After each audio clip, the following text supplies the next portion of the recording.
every crisis, the first reaction of the people is to go back to what they had before.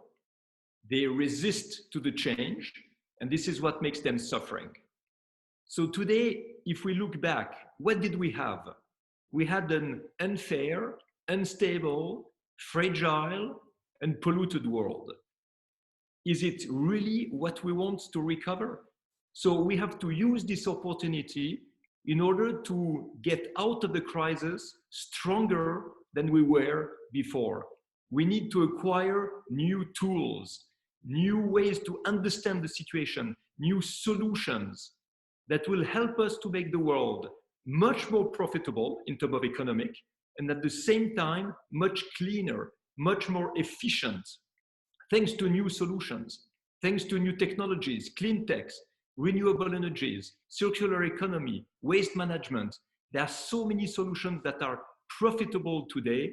And I think it's the perfect moment now that we have trillions of dollars coming on the market for the recovery to build something better rather than to just recover what we had before.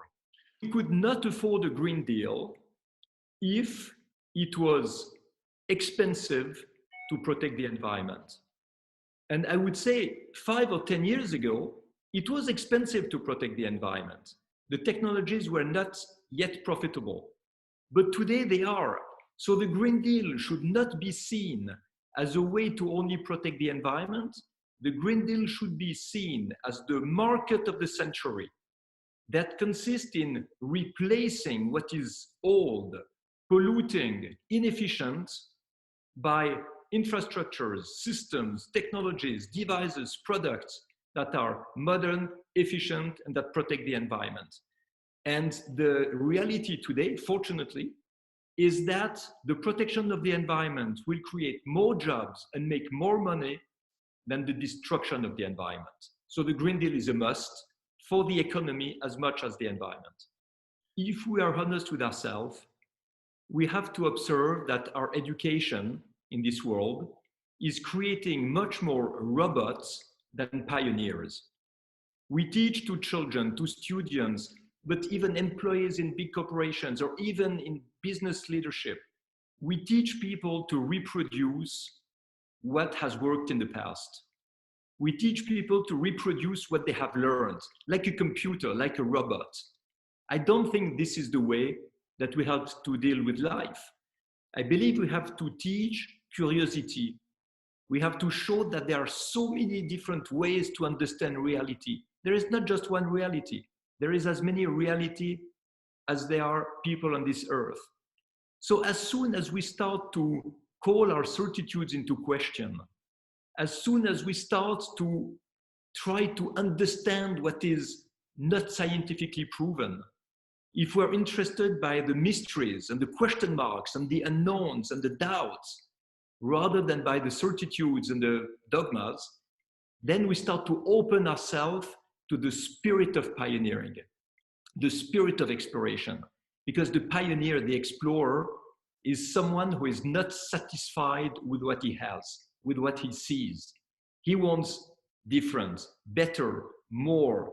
He wants to understand the world at a higher level, understand life, understand himself and the others. And this raises the performance. It makes the unknown, the question marks, become stimulations for creativity and performance. Experience has shown that businessmen try to progress with optimization instead of disruption, which means that they take far too much time to change course, to change their strategy. So the best advice I could give to a businessman is to be honest with himself and think, what is my strategy based on? Which paradigm, which certitude, which habit, which experience? And try to imagine in his mind, before implementing anything, just imagine how it could be different, how it could be maybe exactly the opposite. If you are born and raised to build pieces for the automobile industry, you should have in mind, what else could I do? What could be another business? What could be other type of customers? What could be other ways to produce? Maybe at the end, you will continue with what you did before, but you will know why you do it because you have excluded everything else and you know why you're doing it. But maybe you will observe that there are a lot of things different that you could do, that it could be much more profitable to do in another way, to change your production chain, to change the philosophy of the company. And this flexibility of thinking, this freedom of thinking, is a way to increase our performance, to increase our efficiency, and to be much more adapted to the market. Because at the moment where there is a crisis, then you will be ready for change. Otherwise, it will take so long to start to think about a new strategy. Life is pushing us toward the unknown, pushing us with a lot of things that we cannot control, like political decisions, economical rules, financial crisis, pandemics, sicknesses, accidents, failure, love, crisis, everything, or let's say a lot of things are out of our control and they push us toward the unknown. Like a balloon that is pushed by the wind.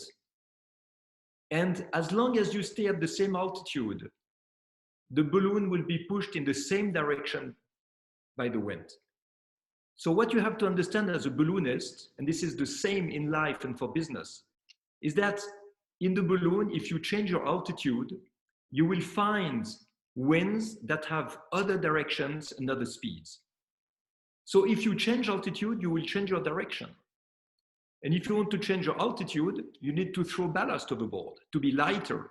And then you will climb, and each time you check what is the direction you will have for every altitude.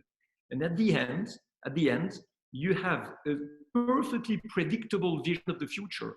You know exactly for which altitude you have which direction, and you stabilize the balloon at the altitude where you want to go. In life, we can do the same. In the winds of life, we have to be able to drop the ballast of our certitudes, of our habits, our beliefs, our exclamation marks, our dogmas, our paradigms, our common assumptions, everything that keeps us prisoners of old ways of thinking. If we manage to throw that overboard, then we can find other influences, other currents, other visions of the world, other visions of ourselves and the others that will show us different trajectories in life. They will bring us to different situations in life.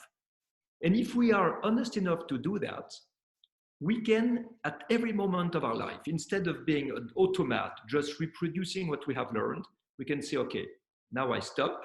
Normally I would do that. What am I going to do now? And we call all our certitudes into question. And we say, if I do something else, if I do the opposite, then I will have the winds of life pushing me in other directions. Which is the one I would like? And we can have the future in 3 dimensions. Every way of thinking and behaving will push us in another direction. And then we decide what we want to do, what we want to believe, what we want to implement, what we want to think.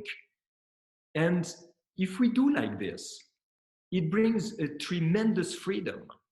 We maybe not have the freedom to do everything we want, but we're going to have the freedom to think in every direction. And in that sense, every crisis, every problem, every situation will be an opportunity to do better. It will be an adventure. Life is the greatest adventure of all. If we accept the unknown, if we accept the stimulation of the question marks and the doubts, to call our certitudes into question, we will be successful. And like in a balloon, we will manage to find the best direction that we can go to.